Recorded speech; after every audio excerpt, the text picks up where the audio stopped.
Madam Speaker, thank you very much. I'll withdraw my amendment. I understand that Senator Tom Atta has a better amendment. On the withdrawal, without any objection, so ordered. Senator Tom Atta on a better amendment. No, Madam Speaker, it's just an amendment that's worded differently. Okay. But I would like to make the amendment which would add a new section regarding the lump sum payment for annual leave. And the amendment's been passed out, and basically it reads, I don't think we understood that. basically it reads that notwithstanding any other, what? Yeah, I gave it to you. Oh yeah, everybody's got it. Oh.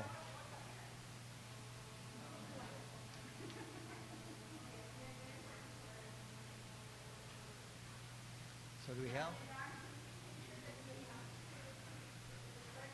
Do we have more amendments?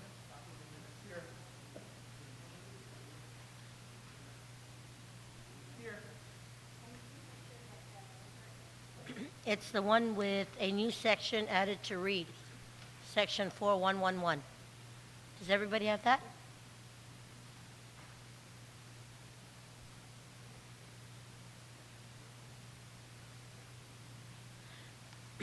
Senator Atta, you can proceed. Thank you very No. much, Madam Speaker. Copies.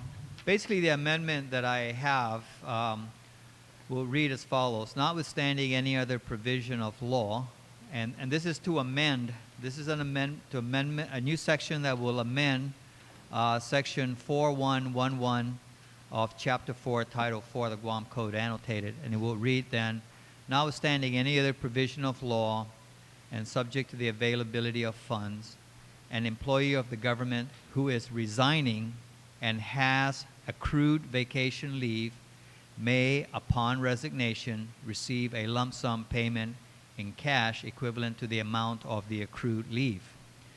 Said employee, however, shall not be eligible for reemployment consideration for any other position within the government of Guam for a period of 3 months from the date of resignation. And Madam Speaker, the objective of the amendment is basically to stop the revolving door where an employee resigns in the morning, gets his check in the afternoon, and then is back to work the following morning.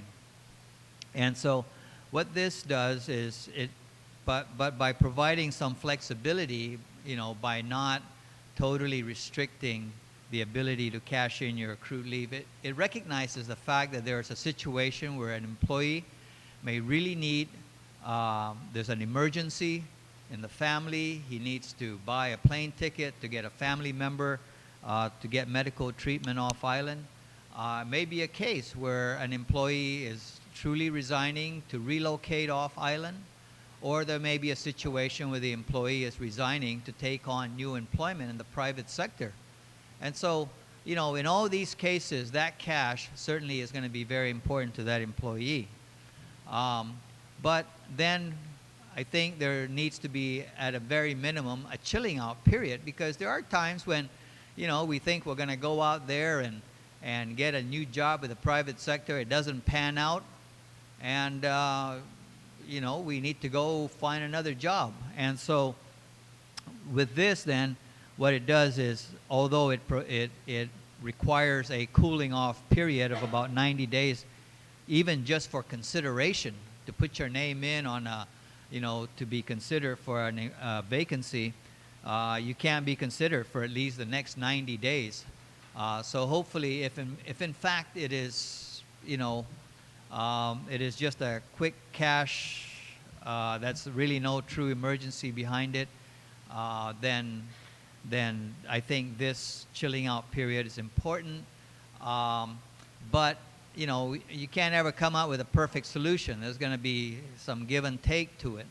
So this, Madam Speaker, is the amendment that I would like to make as an alternative to the amendment that was being offered yesterday afternoon. Thank you. Si Zeus Masi, Senator Addis. Senator Duenas, you're recognized on the amendment. Madam Speaker, thank you for the opportunity to rise in full support of the amendment. Madam Speaker, it's no secret I served 8 years in the executive branch of government in the directorship position of youth affairs as well as land management. And I can tell you there were times when employees came to me in 2 instances whereby they expressed, reservations and actual outright disappointment sometimes with how this benefit or perceived benefit was abused. And for 2 reasons, Madam Speaker. One is that, like anywhere else, there's competition for positions, for individuals in the government to advance themselves. And when there's a perceived resignation, others would think, well, I'm going to apply for that job. A lot of directors will make that job departmental. And folks will think, hey, I can put my qualifications on the table and hopefully I could get that job and advance in my employment.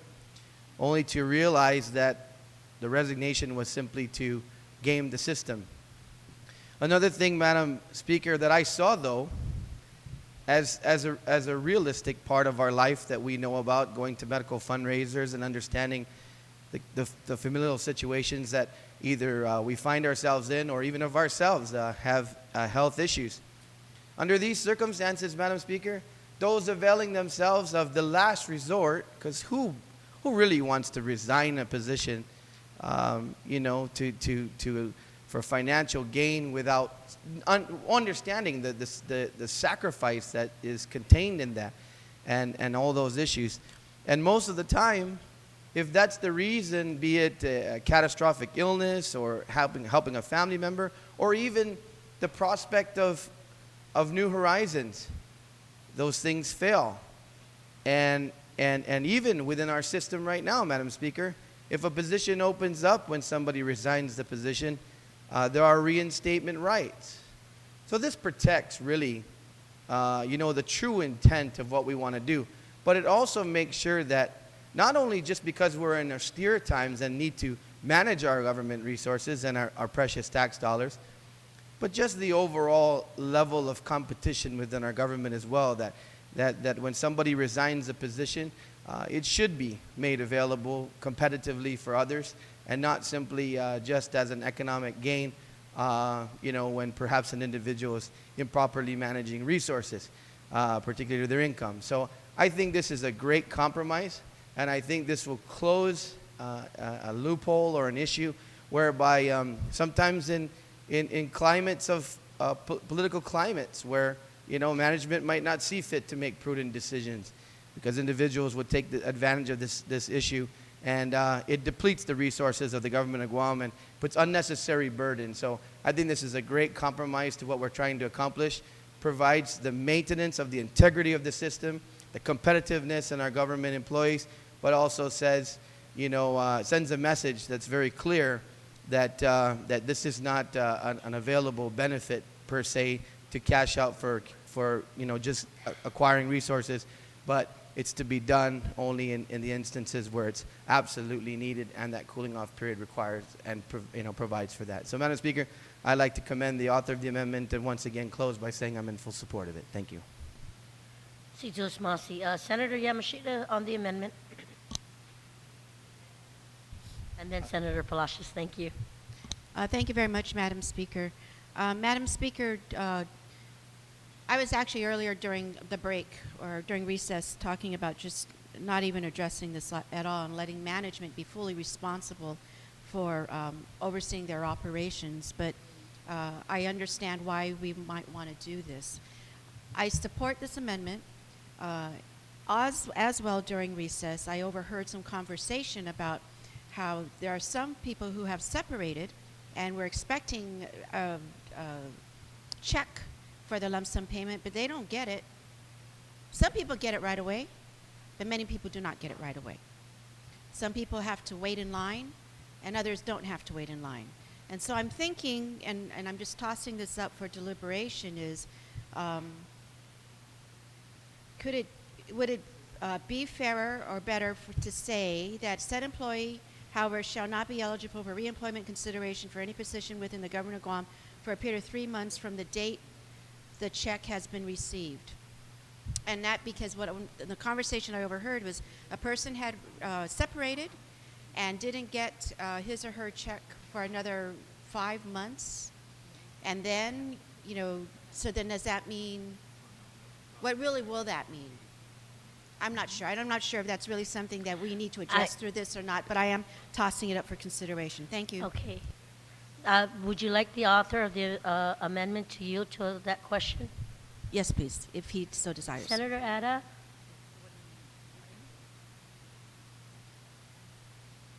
There was could you restate your inquiry, please? I will try because now it's fuzzy to me. When we have people separating, those who are in a good position, a good relationship, typically will get their check immediately, especially with limited financial resources, the priority of cash, right? So those folks will get that lump sum payment. But there are others who are not quite in this priority category, realistically speaking. So they're bounced to a time when their money is found. So they may resign, but they didn't get the lump sum payment until another 3 months. So this is then saying, or maybe I'm reading more into this. Maybe it really is a non-issue. Yeah. Maybe it's a non-issue. No, it is an issue. It's an important issue that you raised, and I would like to respond if I can. Please proceed. I think maybe the speaker's concern can be addressed if we were to delete that sentence on line 15 and subject the availability of funds, because then the amendment would say that an employee of the government who is resigning and has accrued vacation leave may, upon resignation, receive a lump sum payment in cash equivalent. So I think then that would make it clearer that when I resign, I should be able to walk out that door with everything that I've got coming to me, and So I think that takes a little bit of that gray, that grayness out. So if I be allowed to come back later, I will make that motion to Well, I can remove. entertain that right now to amend the amendment, if that's okay. Senator Yamashita, would that address your concern and your inquiry? With that amendment, to the amendment being placed? Yes, and then tied into that is that it. So we'll let us address Sorry. that amendment Okay. first, and then I'll give the floor back to you. Yes, thank So you. on Senator Ada's amendment to the amendment, it would be to delete and subject to the availability of funds. That's right, on line 15. On line 15, are there any objections? Anyone wishing to speak? No objections, motion carries. I'll go ahead and give it back to Senator Yamashita. You're recognized. Thank you. And then on line 16 of the amendment, vacation leave shall, upon resignation. So not may, but shall, and that really tightens what what the author of this amendment is proposing right now. There is a motion to change the word may to shall. Anyone wishing to speak? Are there any objections? No one wishing to speak? Motion carries. Thank you. Senator Yamashita? Anyone else wishing to speak on the amendment? Senator Palacios, on the amendment as amended. Thank you, Madam Speaker. Madam Speaker, I rise in support of the other amendment. I think the 3-month wait period is, if one would take this actually as an advance paid lump sum, it would probably have the equivalent of a 3-month leave anyway. 400 hours of leave, for example, paid lump sum is equivalent actually to 5 pay periods. And so 5 pay periods is little under 3 months actually. Probably the individual would rather just take an advance leave paid, and except that he would not be working for the next 3 months other than resigning, because then there's the, so that's my observation. However, I rise in support of this. I just want to ask, just for clarity, and it says here, of course, on number 16, who is resigning. And I want to try and compare this with, let's say, the mayor's, the staff at the mayor's offices. See, those positions and those employees would end, their employment would end by operation of law because the term expires for those, much like probably the legislature. And maybe some special programs within the government of Guam that at the onset is given a life of 2 years, for example. And during these 2 years, all these employees would have this benefit of annual leave, sick leave, and so forth. So at the end of this project or term, then they, of course, if they're entitled to paid lump sum, they'll get the paid lump sum. But this is not resignation. And what if they, the following week, were hired by the incoming new mayor, for example? Or in the legislature, there are some employees that probably would be held over by in the 32nd Guam Legislature. How would that be differentiated? I know that they didn't resign. I mean, again, their position is ended because of the term that ends. And if the word here, who is resigning, I would think then that it's a voluntary resignation.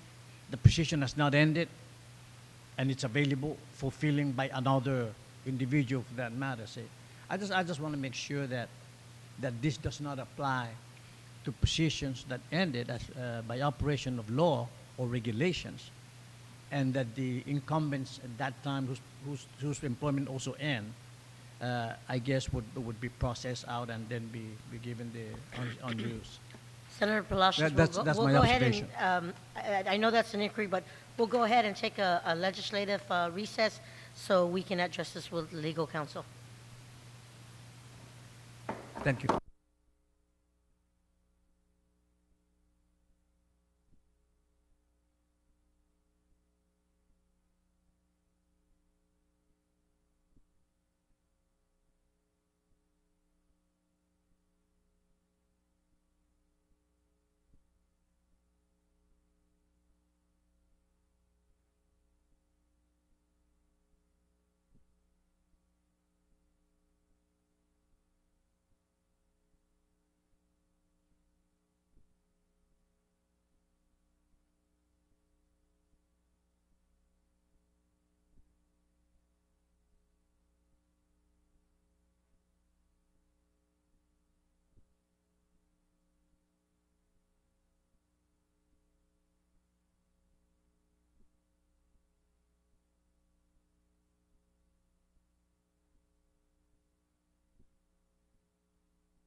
Speaker, you recognize. Madam Speaker, thank you very much.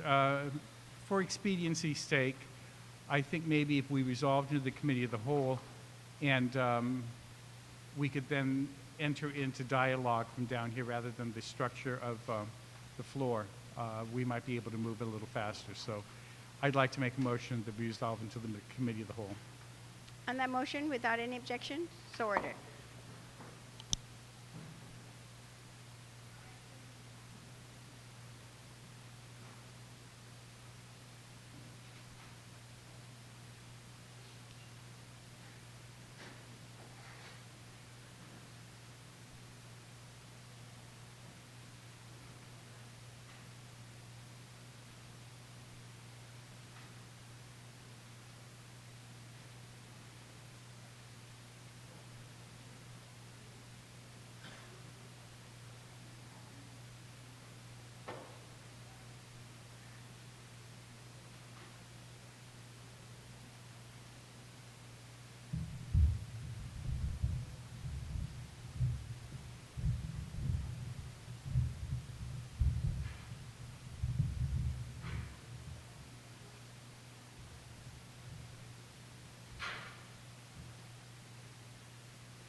We are now in a committee of a whole. Everything that, ladies and gentlemen, everything that has been passed to date in Bill 507-31 LS as amended will stay intact. We'll hold off on discussion, and I will go ahead and entertain the Vice Speaker and to proceed on the origin of the bill. Thank you very much, Madam Speaker. I think we can move straight to page 6. Well, I think I've been asked if we can go section by section. It'll make it easier for everybody. Section 3 is maternity leave. During the hearing, I think those of you that attended saw that there was confusion between Department of Administration and the autonomous agencies because this section does have a reference to pursuant to the rules of the Department of Administration. And after considerable discussion, Ms. Manglotnia, as the Director of Administration, said, well, maybe it would be just as easy if we just forgot this section. And I think the savings here is less than $40,000 or $50,000. So I think it would behoove us if we just remove section 3. On that motion to delete section 3, are there any objections? No one wishing to speak? Motion carries. Thank you. On section 4, it's paternity leave. And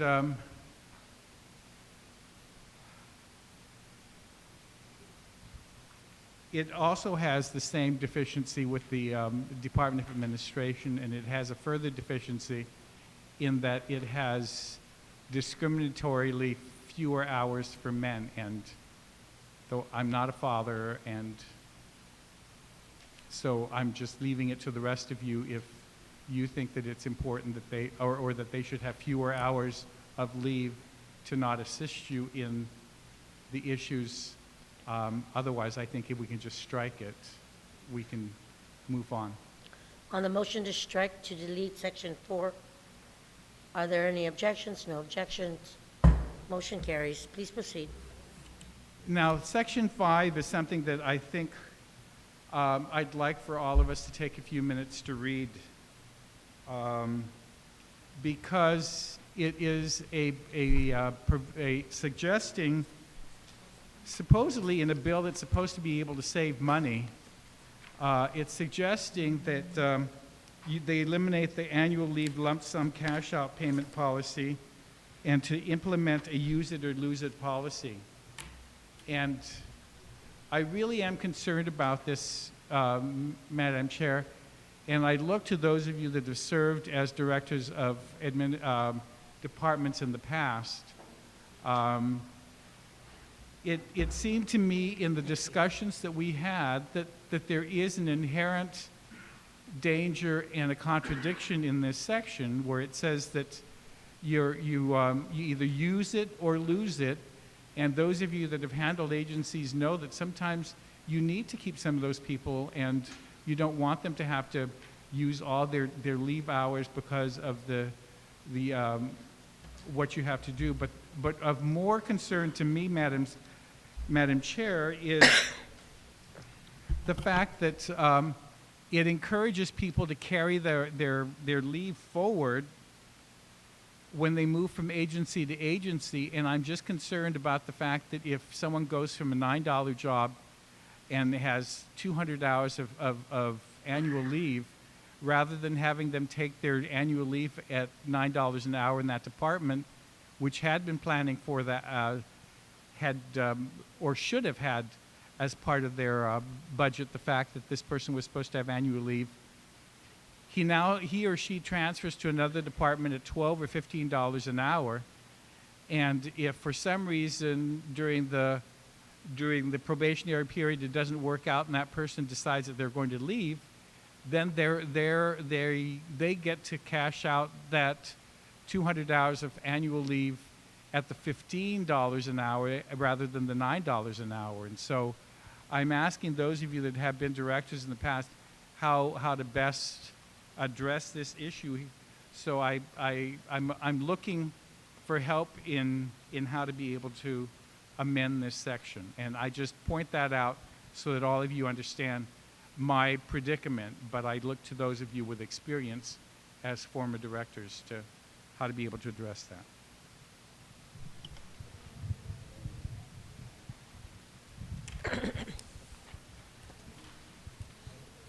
So at this, We're in section 5. yeah, section The, 4109, use the it- annual leave. The use it or lose it provision, and I'm asking those of my colleagues who have had the opportunity to be directors of departments and on how to best address this one issue, because my concern is that if you have an employee come into your department from another department and they were at $3 an hour, at $9 an hour, and they don't work out in the during the probationary period, and now they have 300 hours of annual leave, but 200 were at $9 an hour. You have to pay them out of your budget at $15 an hour. So how do we address that? Should we tell them they have to take it before they leave the first department? One, and two, for those of you that manage departments, do you believe that it is good management to insist that the employees use or lose their leave? If you had youth service workers, we have 3 former directors of youth affairs, and you're short to begin with anyway, and you have a use it or lose it policy, it's only, I would think, going to exacerbate the problem in your department if you tell them in December, or we're in August, whenever, I don't know if it's calendar year or fiscal year, use it or lose it, so they all decide they're going to go. Then what are you going to do with yourself? Or worse, you pay them overtime to stay. I don't know. But look at this section, because that really needs to be addressed. And I've made major changes in the other sections, but I'm looking to those of you that have had the opportunity to have been directors to help in improving this section. Anyone wishing to speak on section 4109? Please. I have a question. Wasn't the discussion centered also on the fact that they're trying to bring this online with the federal government? Do you recall that discussion? That they're trying to make this, similar to what it is in the federal government. Do you recall? That was the maternity leave provision, and the civil service came back and said, no, it wasn't 12 months, it is only 12 weeks.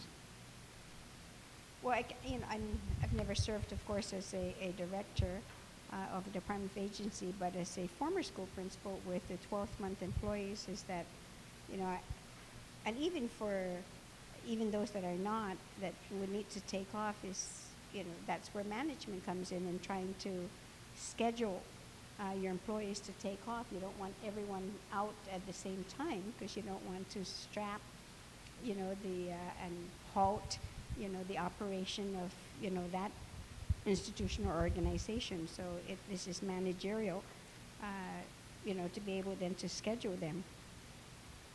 I know that I've heard this being said by several individuals, that the whole purpose of this is to allow employees the opportunity to kind of have some respite time, recuperate, to take a vacation, and I think locally somehow we just don't take vacations. We don't know how to take a vacation, and they see this primarily as a benefit, so that then when the time really comes, when they really need it, that they'll be able to start to draw down on their leave. And the idea, of course, of losing, that's a lot to lose. If it's, well, depending, of course, on how much time you're talking about. If it's only a matter of, maybe a couple of days, or a couple of hours.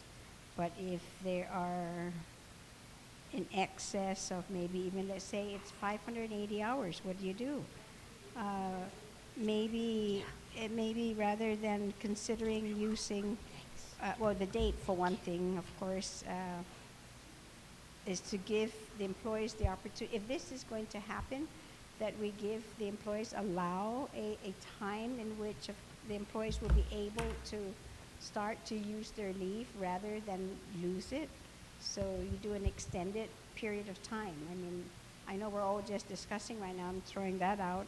I'm thinking out loud, rather than losing it without any preparation at all.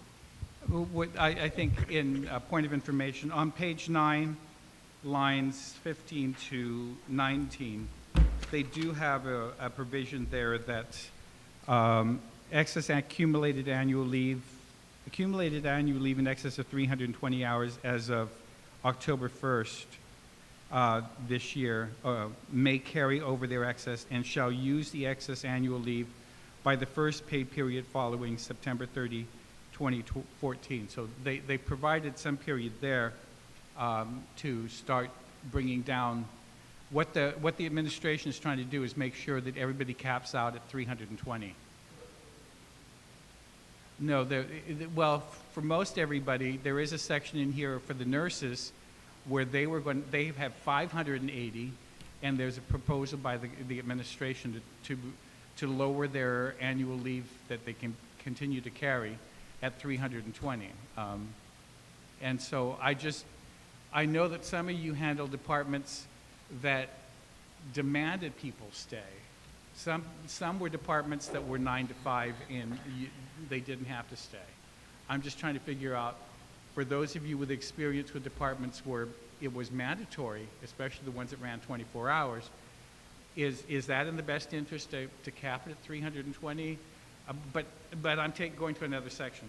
I'm just saying, I'm pointing out on page 9 that provision that there is some time, and just the fact that on page 9 it's bringing it down to 320 hours and making it the max. Madam Chair? Yes, Senator Respicio, you Yeah, recognize. maybe as a practical approach, we should exempt those agencies that have 24-hour operations mandated by law. Just like in the case of the nurses, as the retiring speaker just said, the administration's proposal was to bring the nurses down from 580 hours down to 320.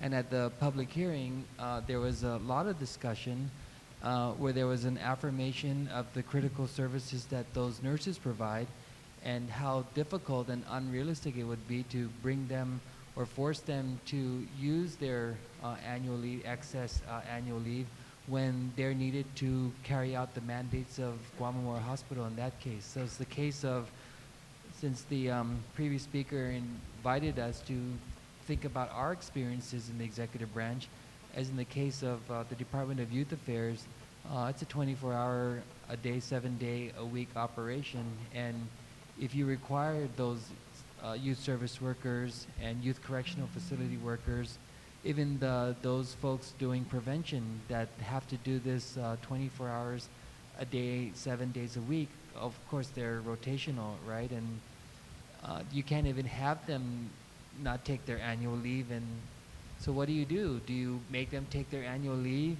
because they have to use it or lose it, and then compensate them overtime because they're required to continue working? So maybe we can think about, as a practical matter, just exempt those agencies that have those kinds of responsibilities. And if that's what the administration really wants, to have this use it or use it policy, we also have to be very cautious to make sure that we don't set the executive branch departments and agencies up for failure. Based on that, discussion, I'm just going to get a legislative recess to ask legal counsel on a couple of technical questions. Therese.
with Senator Respicio. You still have the floor. Did you want to place an amendment on Section 4109?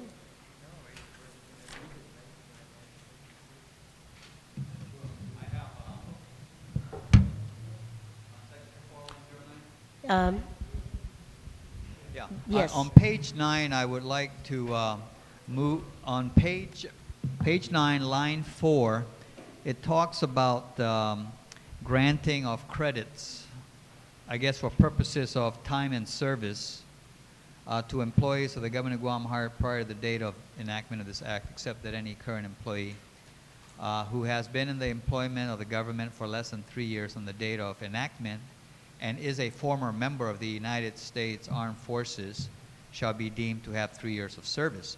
Except that there's that on line 4, it says, and is receiving a retirement annuity or pension as a result of military service. So I would just like to move that we delete everything there on line 4. I mean, what's the difference between the guy has been a former member of the Armed Forces, one guy didn't retire, the other guy did, but one guy is afforded basically that 3 years time and service credit for purposes of how much leave he accrues. So to remove that discriminatory distinction, then I would move that we delete the words and is receiving a retirement annuity or pension as a result of such military service. So all of line 4. All of line 4 ending with the word service on line 5. The first word there. Okay. On the amendment? Are there any objections? Anyone wishing to speak? No objections. Motion carries.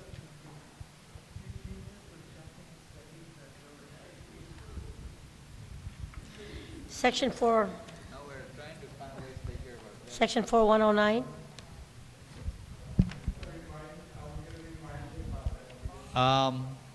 There's a, down on line 22, it talks about nothing herein shall allow lump sum compensation. Yeah, and so that's contradictory to what we were trying to do in a later section, 41-111, which allows for lump sum compensation for accrued leave. So it's just a contradictory thing here.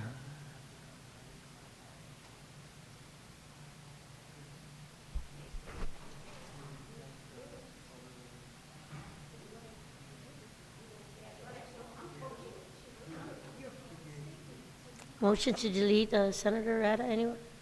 So then it really should read there on line 22, it should read, nothing herein shall allow retirement credit for annual leave for any employee except one who retires. Why we put in there shall allow, nothing herein shall allow lump sum compensation.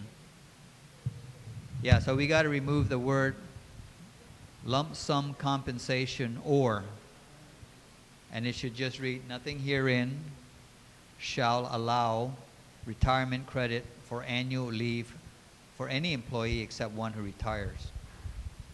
So we'll take it from the deletion, we'll start from line 22, from the word lump, and go all the way down to Line 23. line so, 23. So remove the phrase lump sum compensation or. line 23 all the way up to or.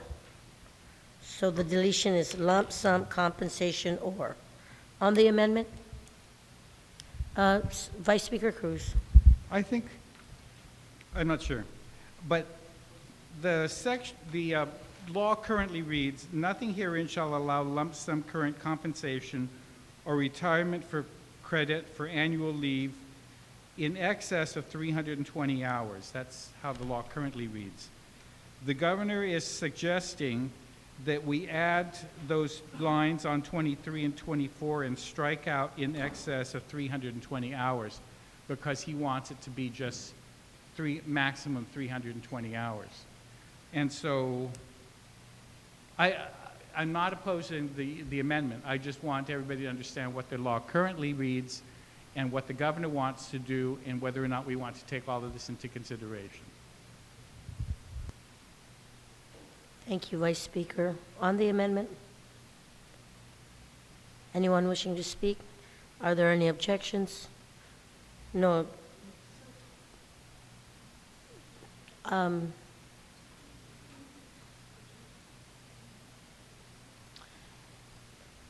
The inquiry, way I Senator read Ada, this- was if there was, if this is deleted, would there be any, there would be no cap? No. The way I read this is that then by adding in those words for any employee except one who retires is basically saying you cannot do any lump sum you cannot get lump sum compensation for annual leave unless you're at the point when you're retiring. That is the intent of the administration. They don't want you to get any lump sum payments. So- They're trying to make sure that if you're going to take it, it's only when you're leaving. And I don't know if that's what we want, because earlier we were talking about recognizing that I'm not retiring, I'm resigning. I'm leaving the island. So can I cash that out even though I'm not retiring? I mean, the way I would define retiring is I've put in my 25 years and I'm ready to start receiving my annuity. I guess that's different from resigning, where I just basically pick up my things and move on. I don't have enough service to be getting a pension, so so the way this reads then is that guy who's simply resigning cannot get their lump sum compensation for their annual leave. That is correct. So I think we can correct that by simply saying that by basically saying that only the retirement credit for annual leave can only be made when one retires. So the, Vice Speaker Cruz. Might I make a suggestion? Is anybody aware of a problem with the way that it's currently being done? And if there isn't, and the intent to the governor is only to limit it to 320 hours, maybe all the amendments in this section just need to be struck and we keep the law as it currently stands.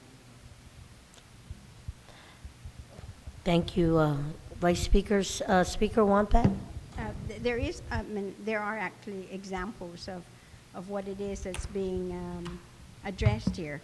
And just think of this scenario, actual cases actually, is that when you get a position, a lower paying position of an employee who then, of course, would decide to either, quit and start to take out and then or get some of this money, or even if not, and comes right back into a higher paying position, the agency who has picked up that individual will now translate those hours instead to the higher salary, per hour salary, and so it's the receiving agency then is going to pay out at a higher cost.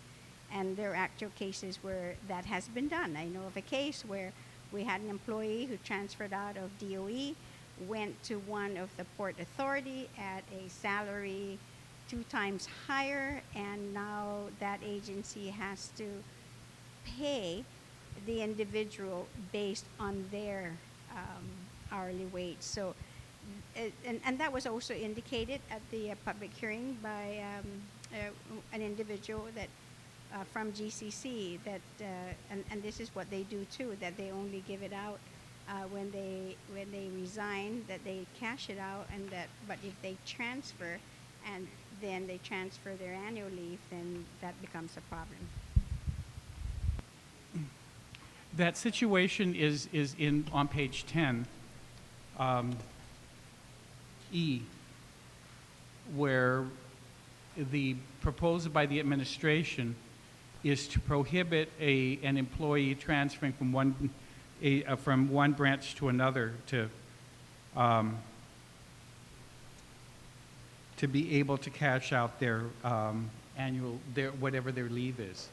So that's why I'm proposing that this thing is just so complicated that it just seems to me if we just don't make any changes and just delete this section, I know he's not going to be happy with it, but it's just a mess. And I'm not an HR specialist. I'll admit that.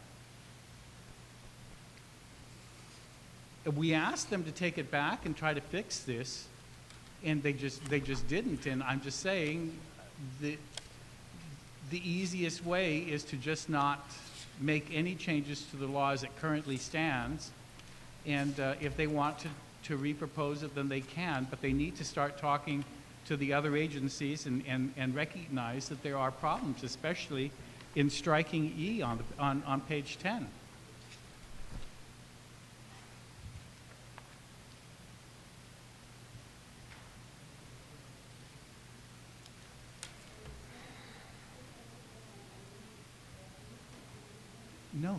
No, to not make any changes to the law as it currently stands and just strike all of section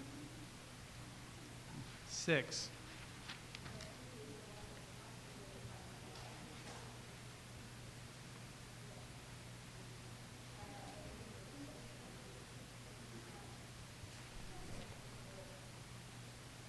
Well, no, in E right now, an employee who transfers from one branch of the government to another may accept the cash value of his earned leave at the time of transfer and transfer his accumulated leave to his new position, notwithstanding the fact that such transfer may appear on the employee's personal resignation as a resignation. But the thing is that there's just so much that is involved in this. I just don't know how to be able to correct it. I understand what they're trying to do in trying to limit the number of hours to 320, but in making some of these changes, it's complicating matters more, and I'm not sure about the unintended consequences of if we make the I don't know.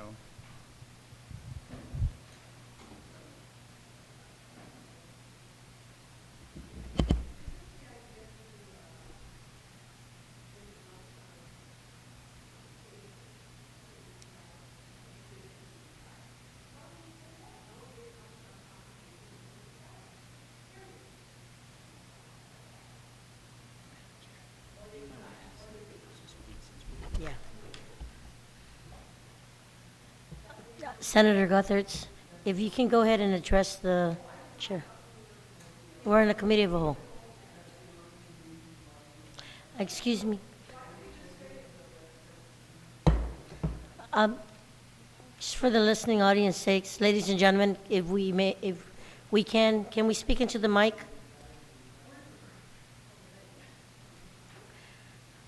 If the intent of the governor is I'll address your point of if the information. intent of the governor is to stop lump sum payments until someone retires or resigns from the government of Guam, then why do we just say that? So no lump sum payments shall be paid unless someone actually retires or resigns from the government of Guam. That's the time when they get their lump sum. Not any time in between, even if you change departments. Even if you change departments, shouldn't matter. You didn't retire, you didn't resign.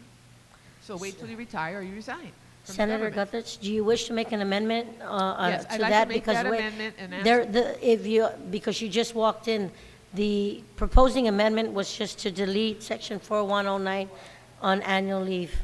And is there an objection to that? Sorry, I thought you were talking about lump sum payment, Madam No, Chairman. we're talking about section 4109 on annual leave. So we'll go ahead and get back to that. Anyone But else doesn't that wishing to relate speak to on lump section sum 4109? There Does was it a relate motion to to lump sum? delete. Are there any objections? Any objections? There is a motion to delete section 4109. Senator Yamashita, you're recognized. Thank you, Madam Chair. To delete 4109, to delete the amendments that was being proposed. No, to delete delete the the whole whole section section on annual leave? But- 09 on annual leave. But, okay, Committee of the Whole, so,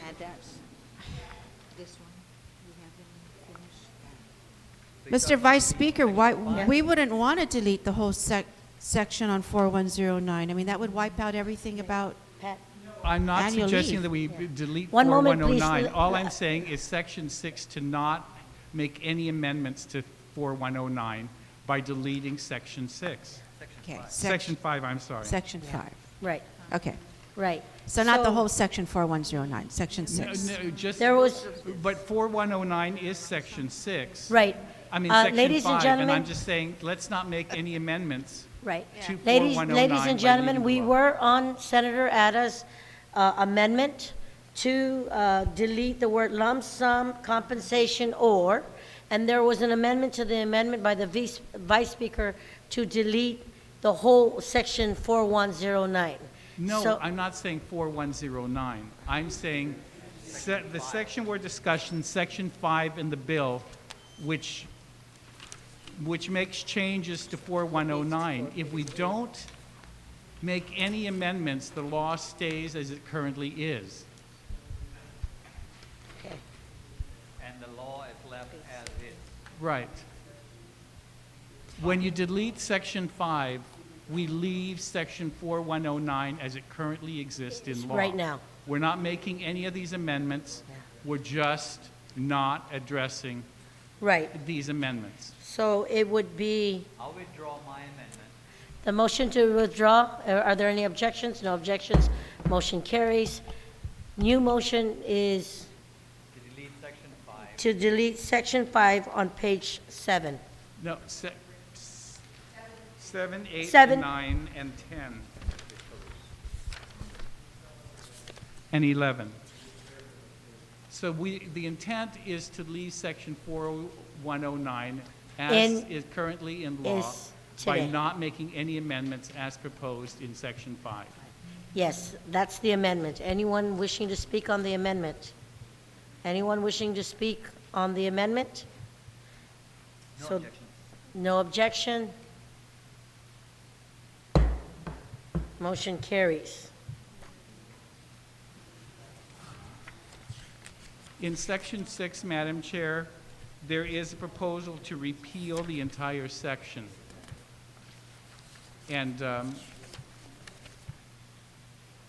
can we skip this and let me ask my staff to bring in a copy of Section 4109 for everybody to review? Okay. Yes. We can get copies to everybody. We're going to go ahead and take a legislative recess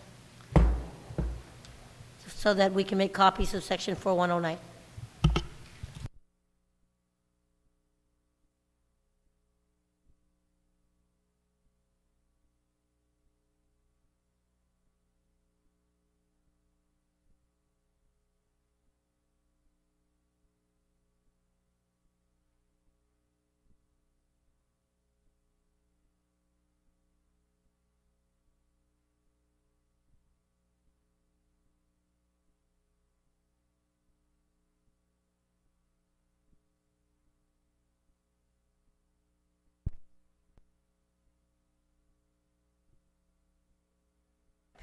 Senators, we're on page 11 right now on section 6, section 4109.1 of chapter 4, which is accrued leave.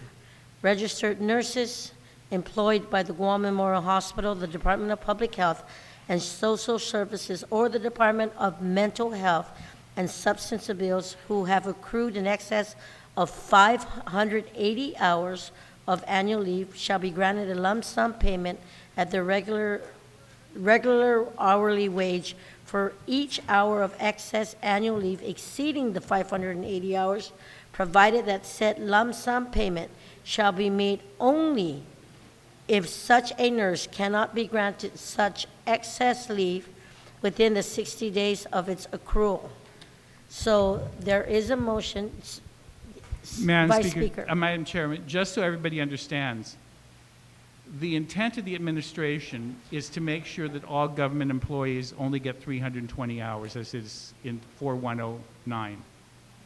And so the exemption that you just read from 4109.1 was to allow for 580 hours For the nurses. for nurses at mental health and at Guam Memorial Hospital.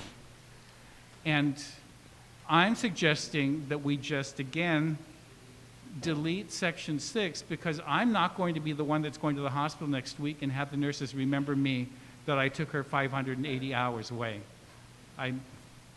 On that motion, Senator Yamashita, you're recognized. And you know, further than that, and I'm sure part of the motivation behind the retiring speaker's comments is the fact that we don't have a surplus of nurses across our island, whether it's mental health or public health or GMH. And many times that's why these guardian angels go beyond the duty and serve. And so, you know, at the end of the day, after all of that sacrifice, and then we say you're not going to be able to, you know, pay out your accrued leave, I just think that's a wrong message. And indeed, perhaps one of these days we'll get to a point where we have a supply where we can ensure that everybody takes leave accordingly. But I fully support the motion. Thank you, Madam On Chair. the motion to delete Section 6 of page 11, are there any objections? No objections. Motion carries. Vice Speaker Cruz, you're still recognized. Thank you very much, Madam Speaker. Now we get to Section 7. And Section 7 is reversion of leave sharing program to its original intended purpose. And the proposal by the administration is to strike the lines on lines 20 to 25 on page 11 as it relates to National Guard. And I just want to provide a little history to the members of the Guam Legislature. It is correct that when leave sharing was originally passed by an early Guam legislature, that it didn't have these 7 lines. On September of 2002, 1 year after September 11th, 2001, when there were numerous people that were joining the National Guard in response to their patriotic desire to serve their country and to serve in Iraq and in Afghanistan. The Guam Legislature, which included at that time the Honorable Governor, who was then a senator of the Guam Legislature, amended the law to add this section in. And it was to allow members of the National Guard to also be able to have some leave sharing. It isn't very much, Madam Speaker, and I normally would have not even said anything about this proposal to do this. But and I know I heard at the public hearing that when these men and women go, that they have additional income and whatever. I also know that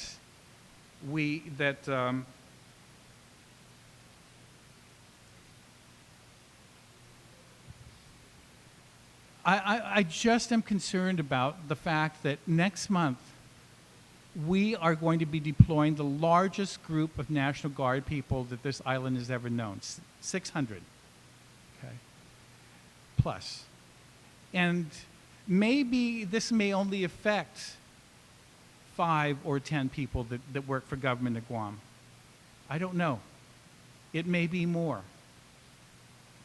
All I'm concerned about is the fact that I don't want one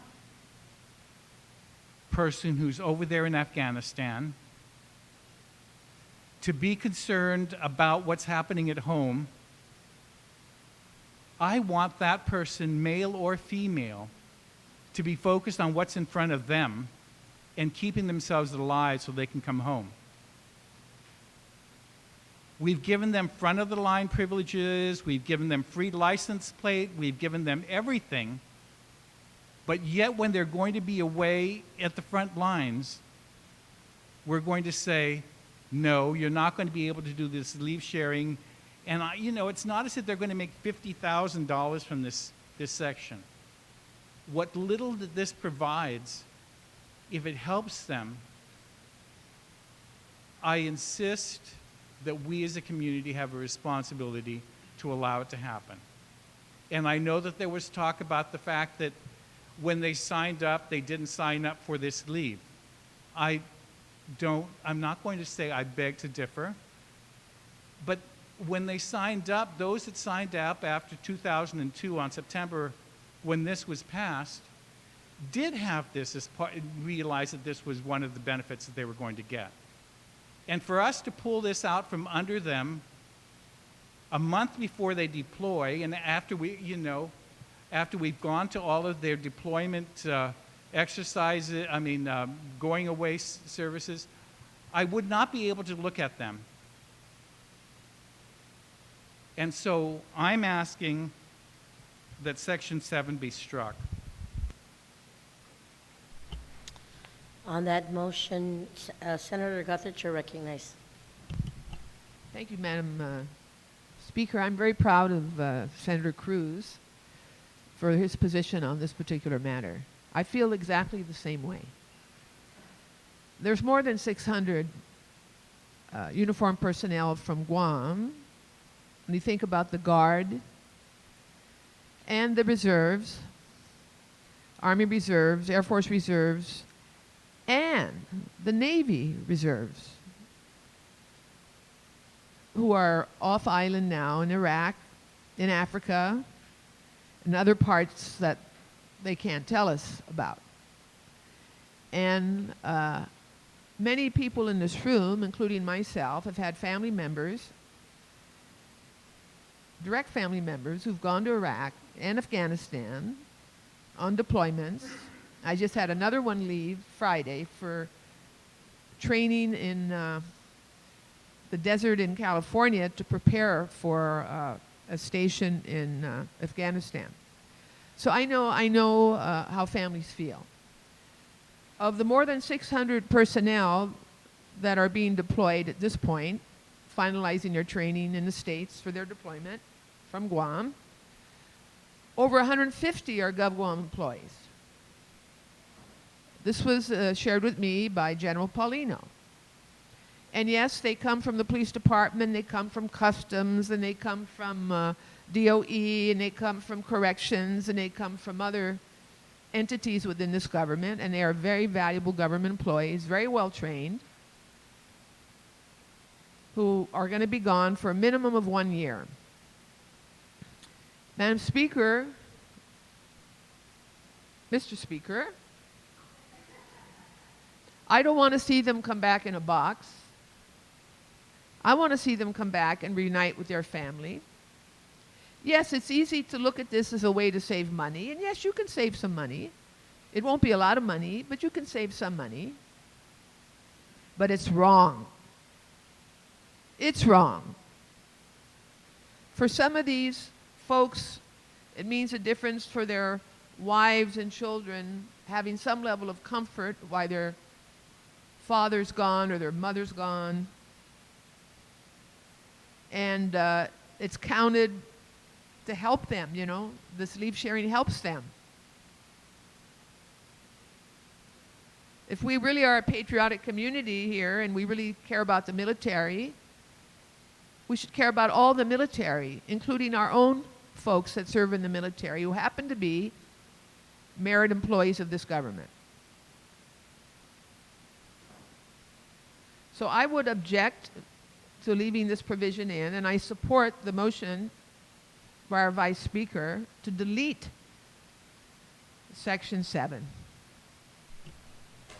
Thank you very much, Senator Guthers. Any other senator wishing to speak on the motion to delete Section 7?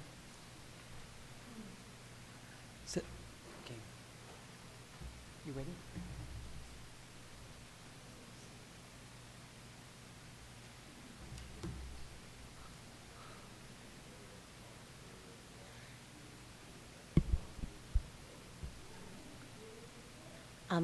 We're on section 7. There was a motion to delete.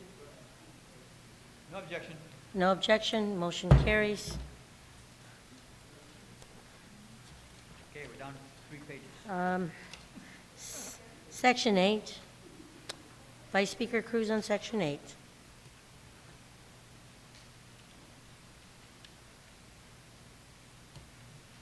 Military leave also for DOE employees.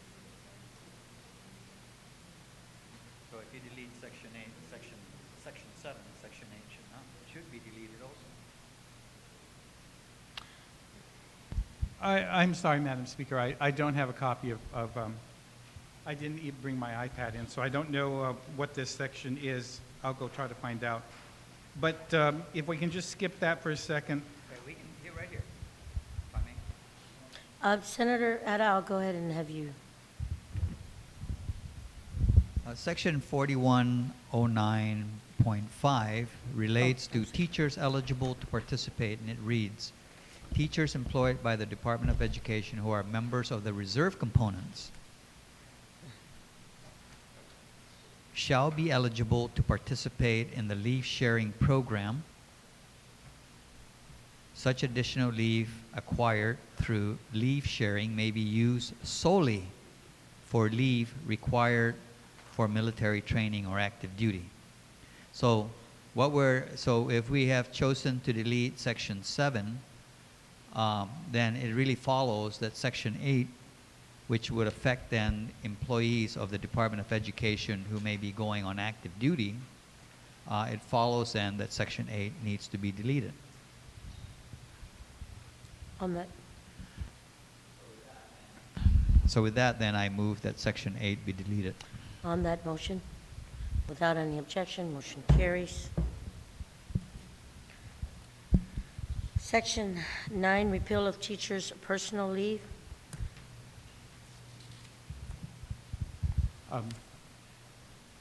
I will not be making a motion to delete this section. I am satisfied that at the presentation of the hearing that it was explained that there are 2 sections in the code as it relates to teachers' leave, and that even the GFT newsletter said that they were satisfied with this section. So I'm not going to move to delete this. We'll just leave it as is. Okay. Anyone else wishing to speak on section 9? If not, section 10. Madam Senator Chair, Ada. I think section 10 then brings us to that amendment that we were discussing earlier regarding section 4111, lump sum payment for annual leaves. And You can with- entertain that now, Senator Ada? So then what the amendment does is, instead of making section 10 a repeal of section 4111, instead it will be an amendment of section 4111. And everybody should have a copy of the amendment. And basically then the amendment that I am making to section 4111 of chapter 4, title 4, is simply really to address the issue of employees resigning in the morning, picking up their lump sum for their vacation leave, and then returning right back to work the next morning. And instead then it really they would have to endure a chill out period of 90 days once they've resigned and have received their lump sum annual payment for their accrued vacation leave. So once they've done that, so then it would read, notwithstanding any other provision of law, an employee of the government who is resigning and has accrued vacation leave shall, upon resignation, receive a lump sum payment in cash equivalent to the amount of accrued leave. Said employee, however, shall not be eligible for reemployment consideration for any other position within the government of Guam for a period of 3 months from the date of resignation. On that amendment, Senator Blossom and Senator Guthrie. Thank you, Madam Chair. Madam Chair, I think that I recognize and understand what the good author is trying to do, but Section 4111 is the repeal of lump sum payment of annual leave prior to taking leave. This is not prior to resignation. What they're trying to do is trying to put a stop to, if an individual is going to go on leave, take annual leave, trying to put a stop to paying that individual that leave prior to going on leave and coming back. The individual never resigned. What they want to do is stop the practice of affording the individual a payment, lump sum payment of leave, to use that lump sum payment during the leave. It's like taking an advance on your paycheck. That's what 4111 is. It's not taking the lump sum when you're resigning. Yeah, we're going to go ahead and take a legislative recess because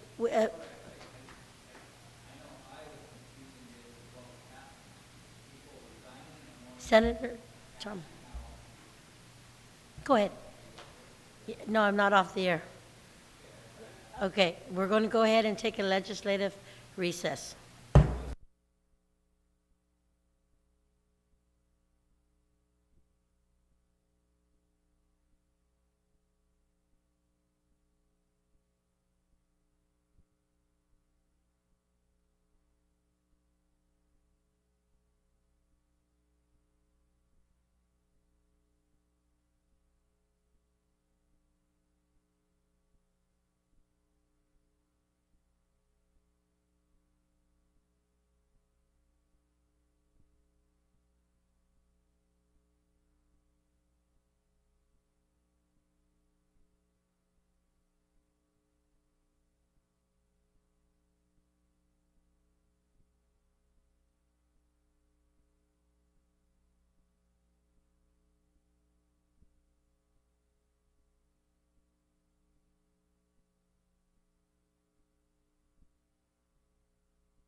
There was a motion from Senator Ada. I will go ahead and entertain his motion. Senator Ada, you're recognized.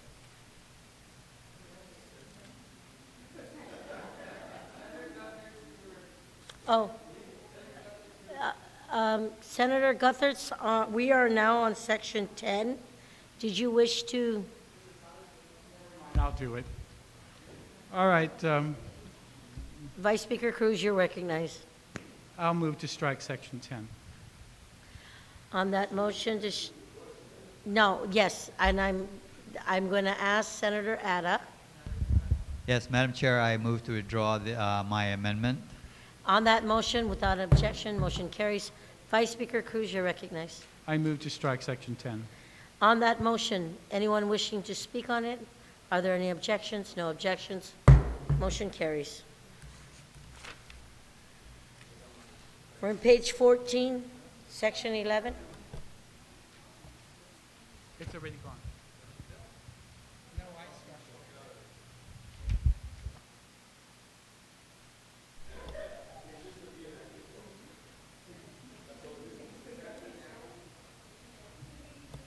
Did we do? Okay. Section.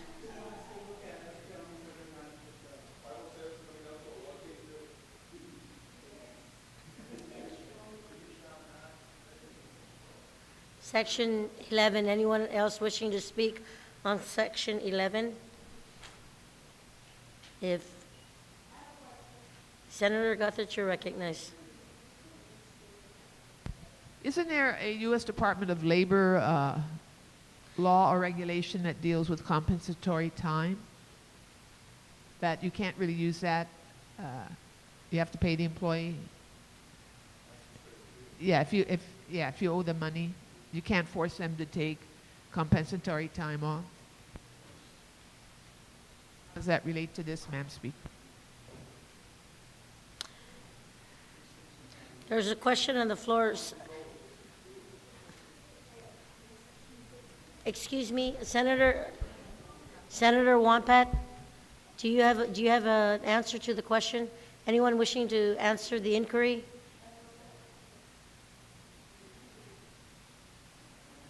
I can only read, of course, my notes that were taken that evening. That what this section is the allowance for the use of the compensatory time accrued for military leave, and that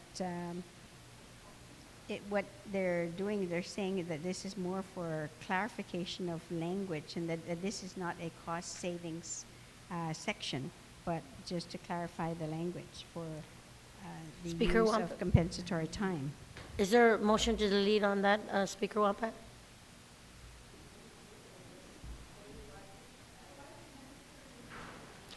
Senator Montesilva, do you have a question? We're going to take another recess. Hey, guys.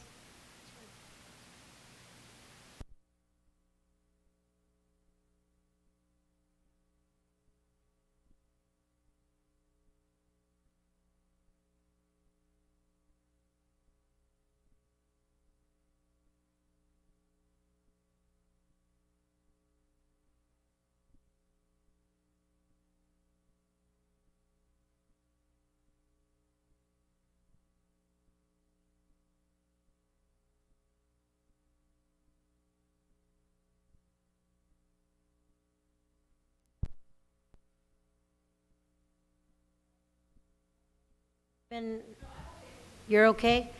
Okay, we're still on section 11.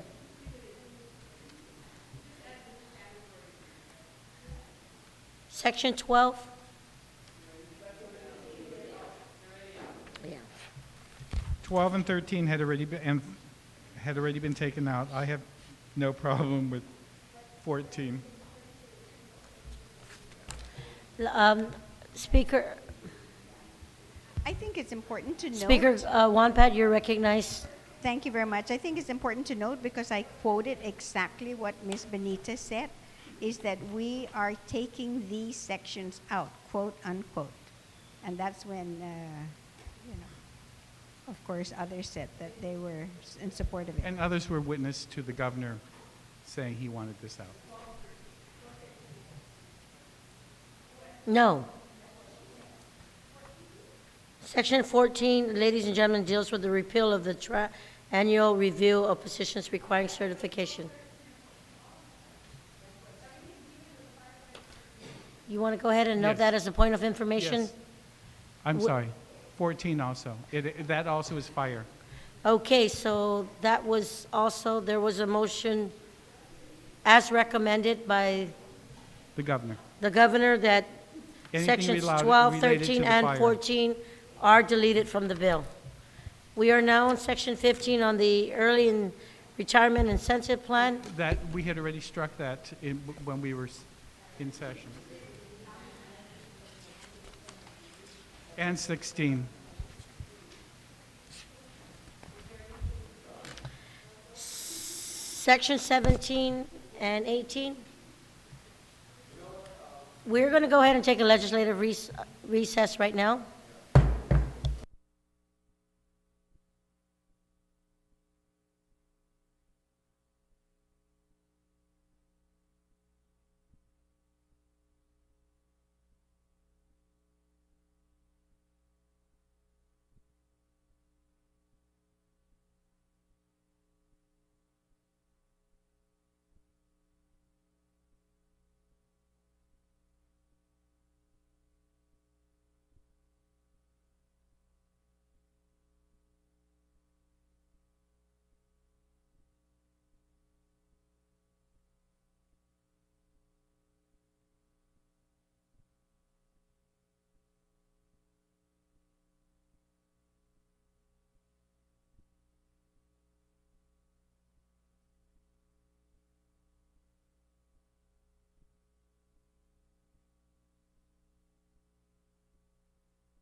Amendment that Senator Guthers would like to proffer.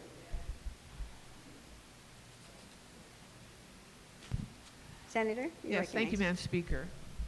Now, Madam Speaker, I have a very substantive amendment that's based on a hearing. We had a full hearing on this, a lot of support for this. And I think this will help us do what we should be doing, frankly. You know, over the last few months, we've been hearing about we should cut this, cut that, cut that, cut that.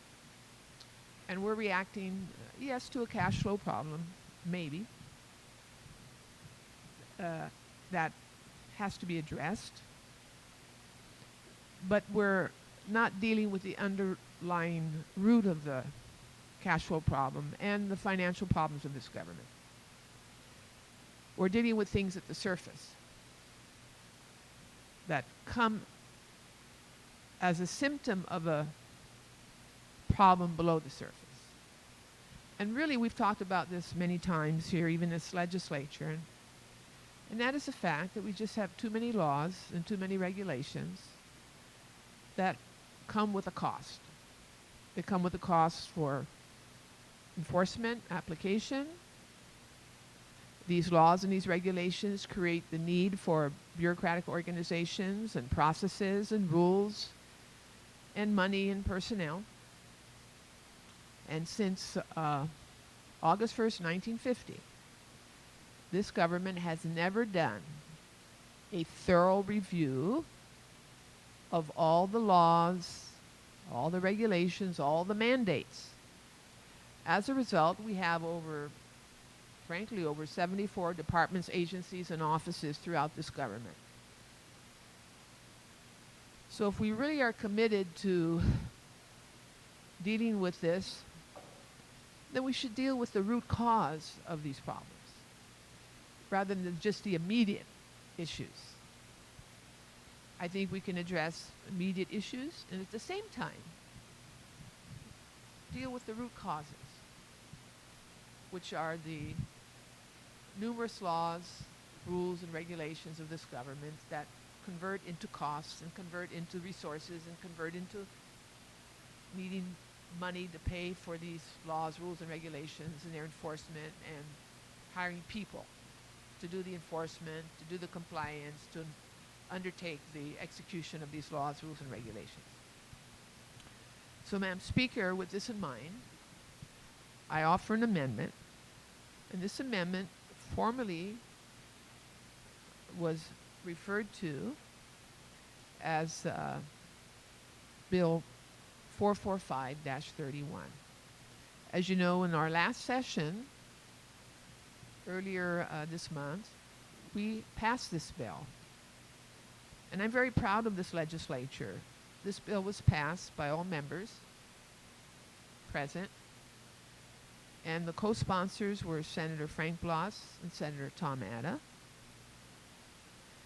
And the bill basically is relative to modernizing and right-sizing the government of Guam and repealing antiquated, unfunded, and or underutilized statutes or administrative rules. And it sets up a mechanism to do this. Now, the governor, Madam Speaker, the day before yesterday, vetoed this bill for one reason, one simple reason. And I'm going to read this to you. He says, while I strongly agree that modernization is necessary in the government of Guam and that the government must strive towards greater efficiency, I am concerned that the bill may violate the separation of powers requirement because it requires one member of the commission, the Right Sizing and Modernization Commission, to be appointed by the Speaker of the Legislature. The other members of the commission are members of the executive branch because the commission serves an executive branch function. Therefore, the legislative appointment could be interpreted as an infringement upon the executive powers of the governor. Now, Madam Speaker, let me say that at no time and in no way was the intent of this bill that the governor vetoed to infringe on the executive powers of the governor. and in consultation with my colleagues here, I think there is agreement that we will remove the provision in the bill that the governor objected to. And that provision was on page 6, item E, that stated a member of the general public appointed by the Speaker of the Legislative Guam would serve as a member of the commission. So what I would like to do at this time is first I'd like to move that formerly known Bill 445-31 be added to the bill that's currently under discussion, Bill number 507, as a new section, minus item E on page 6 of Bill 445. And that is my motion, Madam Speaker.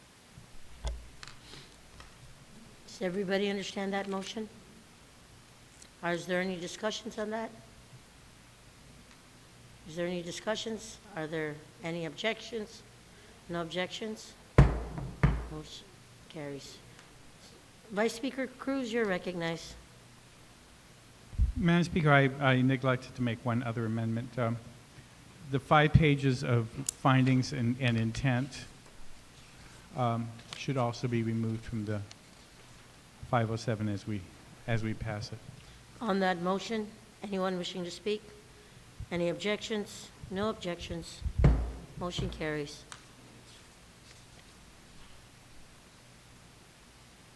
Anyone else wishing to speak on any sections of the bill? If not, Vice Speaker on the motion. Madam Chair, I make the motion that we rise from the Committee of the Whole and report back to the body that Bill 507, as amended, be placed in second reading and passed. On that motion, without any objections, motion carries. It's 12:15 right now. We're going to go ahead and take a, Senator Respicio, you're recognized.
Back from recess, Senator Respicio. Thank you, Madam Speaker. Madam Speaker, I move that we recess till 11 a.m. tomorrow, at which time this body will be expected to be voting on the bills that are in the voting file. Oh, because we didn't.